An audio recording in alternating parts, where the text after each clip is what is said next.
Мы выбежали из машины, подбегаем к берегу, и я вижу такую картину, что у мальчика красное лицо, и здесь уже не раздумывая, я просто прыгнула в воду.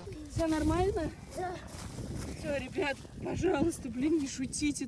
Эти кадры снял муж Галии. В этот день, 3 мая, на улице было не больше 15 градусов, а вода обжигающе холодная.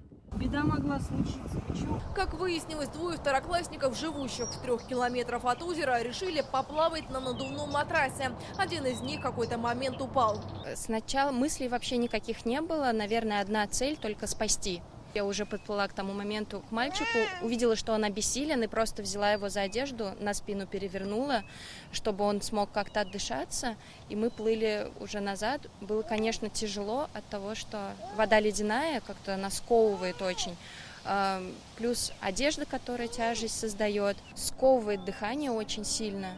При этом на пляже были десятки отдыхающих, но на помощь никто из них не пришел. Историю человеческого безразличия Галия рассказала в своих соцсетях. Тогда о ней и узнала главный редактор телеканала Russia Today и учредитель премии имени режиссера Тиграна Кеосаяна Маргарита Симонян. Для нас это просто какой-то шок. Маргарита Симоновна внесла просто колоссальный вклад в нашу семью, потому что у нас маленький ребенок растет, годовалая дочка, и у нас ипотека. Я очень благодарна ей.